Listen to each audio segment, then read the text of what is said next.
यदि अच्छी क्रियाओं के कर्ता आप बनोगे तो बुरी क्रियाओं से बच नहीं सकते। अगर अच्छी क्रियाओं को देख रहे हो कि प्रभु करा रहे, तो बुरी क्रियाओं का संकल्प ही नहीं उदय होगा। अहम गलित हो गया तो अहम में ही तो सारे विकार रहते हैं। हर समय प्रभु के सामने कृतज्ञ रहो। कितनी कृपा, क्या हमसे लेना है आपको, आप तो पूर्ण काम हो, हमें इतना दुलार कर रहे हो। बलिहारी प्रभु, वो बार बार मन उनके चरणों में लौटता रहता है। प्रभु का विधान सर्वज्ञता से पास हुआ है। वो खूब आगे की, पीछे की, मध्य की सब बात सोच करके उन्होंने आपके लिए विधान किया है। पहले से उन्होंने आपका उस समय मंगल विधान सुनिश्चित कर दिया है। कैसी भी परिस्थिति हो, कभी ऊबना मत, घबराना मत, अधीर मत होना और अपने भगवत विश्वास में कमी मत आने देना। कैसी भी परिस्थिति हो, ये जरूरी है। उबना मत। बहुत हो गया कष्ट सहते सहते, कितना सहूं, नहीं। ये अगर ऐसा आ रहा है तो भी आप भगवद आश्रित नहीं हुए। नहीं, ऐसा आ ही नहीं सकता। बड़ा आनंद आता है कष्ट में, बड़ा आनंद आता है। पूरा का पूरा मन, इंद्रियां केवल प्रभु में होती, क्योंकि कष्ट में कोई विषय की इच्छा तो होती नहीं किसी को भी। भारी पीड़ा है तो सब उसी में होते। जिसने अभ्यास किया है भगवत चिंतन का, आश्रय है प्रभु का, तो कष्ट में भाग के कहां जाएगा, उसी में तो एकदम तन्मय हो जाता है मन, इंद्रिया। आज जो आप भागवती का अभ्यास करते हो तो आपको पूर्वाभ्यास परेशान करता है ना, विषय चिंतन। और जिसने पूर्व में खूब भजन किया है तो आज विषयों के बीच में भी हो तो उसका भजन कैसे रुक जाएगा। सोचो जरा, आज आप खूब भजन की चेष्टा कर रहे हो पर पूर्वाभ्यास आपको विघ्न पहुंचा रहा है ना। ऐसे ही यदि आपने भजन का अभ्यास किया तो वर्तमान में कैसी भी दुखद विषयमयी कैसी भी परिस्थिति हो, वो कैसे रुक जाएगा। जब असद अभ्यास सत अभ्यास के बीच में प्रकट हो रहा है तो सत अभ्यास असत की सत्ता कैसे रहने देगा। इसीलिए जो भजन परायण जन होते, भारी से भारी विषम परिस्थिति में भी हर समय भजन करना नहीं होता, भजन नृत्य करता है, वो निहाल हो जाता है। सुख किसे कहते तब आप जानेंगे, सुख का परिचय तब आप जानेंगे जब इतना भरोसा हो कि कैसी भी परिस्थिति हो, उबना नहीं, घबराना नहीं, अधीर मत होना और विश्वास में कमी मत आने देना। यार कब तक भोगूं, कब तक। ऐसे लोग हैं उद्दंडता करते हैं, पाप करते हैं, उनको बुखार भी नहीं होता।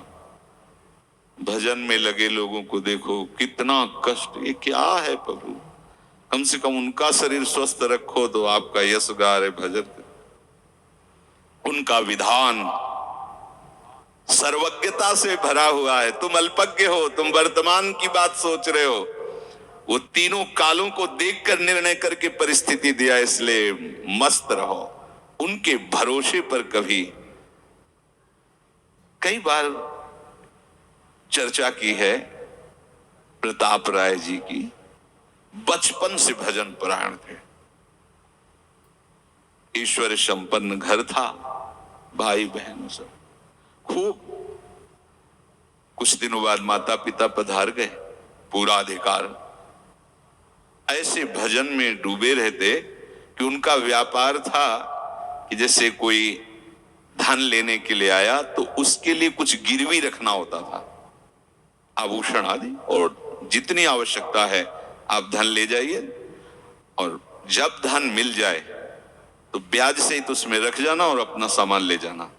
एक बक्सा रखा रहता था और वो आप माला लिए हर समय भजन करते रहे, बड़े वास्तविक आंतरिक वृत्ति से प्रभु में लगे थे। पर उनकी कुल परंपरा का यह व्यापार था। जैसे सदन जी की कुल परंपरा, तो कुछ गृहस्थ ऐसे महापुरुष जो अपने, भगवान भी कहते पर धर्मो भयावहा सुधर्मो निधनो श्रेया, पर धर्म, वो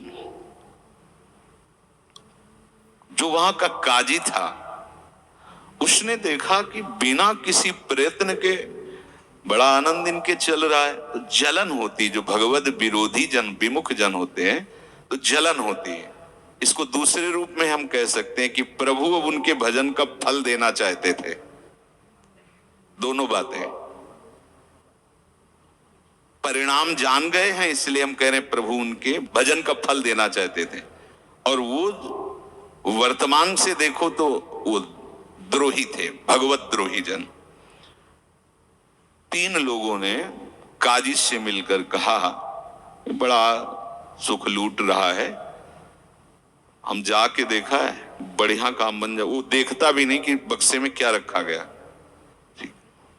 तो कुछ कंकड़ ऐसे झोली में, पहले थैली टाइप की झोली होती, गए प्रणाम किया और कहा हमें 10,000 रुपए की आवश्यकता है, यहां लिखो दस्तखत, तारीख, दिन, और चेक भी नहीं करे। वो इतने विश्वास परायण भक्त थे, अभी तक ऐसा कुछ हुआ भी नहीं था। 10,000 रुपए थे। थोड़ी देर में दूसरा आ गया, थोड़ी देर में तीसरा आ गया, उनको धन था, दे दिया। 2-3 दिन बाद एक आया, 10,000 का ब्याज, 10,000 रुपए उनका, अपनी जहां रखा हो निकाल लीजिए। थैली निकाली और 2500 लोगों को पहले से ही काजी ने वहां भेज रखा था, सबके सामने डाला। देखो कितना पाखंडी है, हमारी सोने की सब जो आभूषण थे सब हटा के देखो इसमें पत्थर रख दिया। और हो तले दूसरा आ गया, और प्रताप राय जी आपसे ये 10,000 रुपए, ये आपका ब्याज का पैसा। उसे अरे हाँ मेरे भी सोना, तीसरा है। फिर अब तो जितने गांव वाले थे जो श्रद्धा करते थे कि भक्त है, बड़ा उनका सम्मान था, सब उनके मुंह पे निंदा करने लगे। तिलक लगाए बैठे हो, कंठी बांधे हो, नाम जप करते, तुम्हें शर्म नहीं आती? तभी हम लोग सोचते थे कि कुछ करते हो, नहीं इतना माला माल हो रहे हो, ऐसी बेईमानी तुम करते हो। काजी आ गया, उसने कहा तुम रिपोर्ट लिखाओ। रिपोर्ट लिखाई गई, बादशाह के पास रिपोर्ट पहुंचा गई। उन्होंने कहा ऐसे पाखंडी को बंदी बना लिया जाए, सारी संपत्ति जब्त कर ली जाए। प्रताप राय जी ने जब सुन, अवाक, मतलब पत्नी से कहा कि ठाकुर जी की सेवा में बाधा ना पहुंचे, तुम ठाकुर जी को लो, पीछे के मार्ग से निकल जाओ, कुछ भोग सामग्री आभूषण और ठाकुर जी को लेके चले जाओ। पत्नी ने ऐसा किया, साफ एक बर्तन भी नहीं रहने दिया और उनको हथकड़ी डाल करके जेल में पहुंचा दिया, सब लूट लिया, सब नष्ट भ्रष्ट कर दिया। अब आप देखते जाओ। जब वहां पहुंचे तो जो विरोधी जन थे तो उन्होंने कहा कि ठाकुर के बहुत से आभूषण, बड़ी महंगी मूर्ति इनकी ठाकुर की, इनकी पत्नी, उसको तो आपने बंदी नहीं बनाया। सरकारी सैनिकों ने खोज की तो अपने मायके चले गए थे, वहां से उनको बंदी बनाया, ठाकुर जी को ला करके जहां धन का स्टॉक था वहां रख दिया, आभूषण सब उनके, दोनों को एक जगह हथकड़ी बेड़ी डाल के वो ठाकुर जी से एकांत में जेल में कहने लगे कि ये सब लीला तो हमें बर्दाश्त है, लेकिन आप जो हमारे प्राणनाथ हैं, आपको बंद कर दिया गया, भोग नहीं लगेगा, आरती नहीं होगी, आपको शयन नहीं करे, ये हमसे बर्दाश्त नहीं होता। प्राण हमारे ले लो, हम आपकी सेवा के बिना नहीं रह सकते।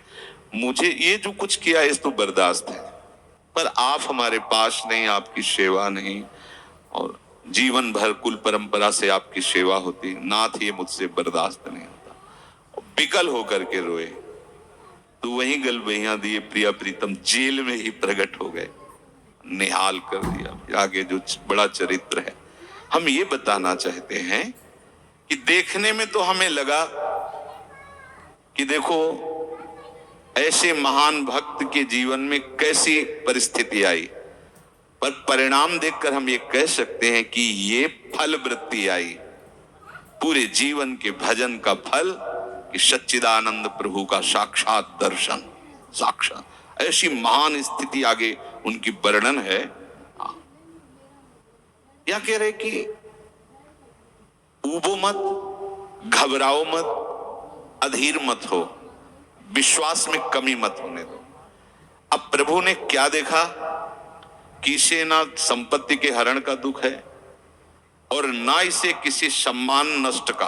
पूरे जीवन भर सम्मानित रहे, गांव के सब भगत जी हैं, सब मिटिया मेट हो गया, इस बात का कोई दुख नहीं, केवल मेरी सेवा का सुख। आगे चरित्र में आता है फिर उन्होंने जो लीला की कि बादशाह चरणों में झुका, पूरी समाज के सामने उन तीनों ने स्वीकार किया मैंने कपट किया, फिर जय जयकार।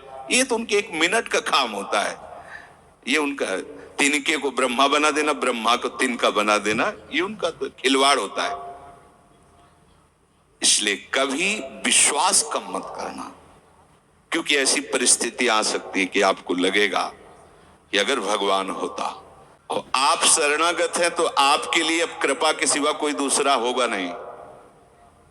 बैठा लिए हृदय में, आप प्रभु के शरणागत हैं, अब आप पर कृपा ही कृपा होगी। पर लिखा हुआ कि कृपा असंख्य रूप धारण कर सकती है, कोई भी रूप उसका हो सकता है। अब आदर करना, अब आपके जीवन में केवल कृपा होगी। शरणागत है पर उसका आदर करना। प्रभु के कृपा में, विधान में जो संदेह कर बैठता है, विरुद्ध चिंतन कर लेता है, तो उसको कृपा छोड़ती नहीं है, उसके लिए कृपा भयानक रूप धारण करती है और घेर करके उसको कृपा सिंधु से मिला देती है। और जो हृदय की निर्मलता से, विश्वास से, प्रेम पूर्वक सराहता रहता है, वाह प्रभु अपना मानकर दंड दिया, बहुत अच्छा किया, आपने जो जो किया ना बहुत अच्छा किया प्रभु। अब लगता है कि आपने मुझे स्वीकार कर लिया, क्योंकि आप कुछ भी करने में अब हिचकते नहीं है, हमसे पूछने की जरूरत नहीं है, आप जो जो कर रहे बहुत। उसके लिए कृपा बहुत मृदु और शांत होकर प्रकाश रूप से उदित होती है और प्रभु के पास पहुंचा देती है। कृपा बख्शेगी नहीं। आप शरणागत हो, अगर ज्यादा चतुराई करोगे तो भयानक रूप धारण कर लेगी। अब तुम्हें जाना ही है प्रभु के पास, अगर सुलझोगे तो शांत सौम्य होते हुए आपको पहुंचा देगी। तुम विश्वास करो, इसी विश्वास से तुम्हें भगवत दृष्टि प्राप्त होने वाली है। कल हम कुछ उपासकों से बात कर रहे थे कि भैया ऐसा मत समझो कि अमुक समय तक साधना करने पर सिद्धार्थ अवस्था आती है, नहीं, अभी समझ ठीक कर लो, अभी सिद्ध हो जाओगे। अभी ये साधना से नहीं होता, ये समझ से होता है। आपकी समझ ठीक हो गई, अभी वही आचरण आने लगेंगे जो सिद्धों में आचरण। हम लोगों के दिमाग में बैठा हुआ 12 वर्ष 18 वर्ष ऐसा वैसा, 12 जन्म में भी बात नहीं बनने वाली, और 12 मिनट भी बहुत होते हैं। समझ जाओ, जैसे कोई कहे ऐसे ही बोल रहे हो। आपके पास कोई उदाहरण है? भागवत में 11 स्कंद में तितिक्षु ब्राह्मण का चरित्र पढ़ लो, और ये भगवान श्री कृष्णचंद्र जो उद्धव को उसका चरित्र सुना रहे, मतलब उसका यश गान कर रहे हैं, और वो खुद कह रहा है कि मैंने जीवन में कभी कोई साधन भजन की बात जाने तो धर्म नहीं किया। हुआ क्या? कृपा उदित हुई, सर्वनाश का खेल हुआ, और उसकी एकदम समझ ठीक हो गई। समझ पढ़ लेना उसकी, जिनके लिए मैंने पूरा जीवन, वो मुझे त्याग रहे। जिस धन को ना मैंने प्रयोग किया ना किसी को करने दिया, उसका अपहरण हो गया। जिस शरीर को मैं माना वो बुढ़ापे में जा रहा है। ये हो क्या रहा है? समझ ठीक हुई, उसी समय वो ऐसी स्थिति का महापुरुष हो गया कि भगवान उसका यशगार। बोलो क्या साधना? समझ। रत्नावती जी ने क्या साधना की? दासी ने जब बताया तो हिमालय में जाकर उन्होंने पद्मासन लगा के कोई साधना की क्या? दासी ने बताया कि सबका प्रीतम परम सुंदर करुणामय बिहारी जो है, बस समझ पकड़ लिया बिहारी, और महान सिद्ध। अपने लोग ऐसी धारणा बनाए हुए कि धीरे धीरे विषय छूटेगा, कामनाएं छूटेंगी, इतने वर्ष कम से कम, ऐसा वैसा, कुछ नहीं। अभी एकदम स्वीकार करो, आनंद पूर्वक चल दो। स्वीकृति का सारा चमत्कार है, अंदर से स्वीकार कर लो। और सही पूछो, जब ऐसी शरणागति आएगी तो आएंगे ही नहीं, वो भी भगवत प्रेरित आते हैं, भगवत प्रेरित।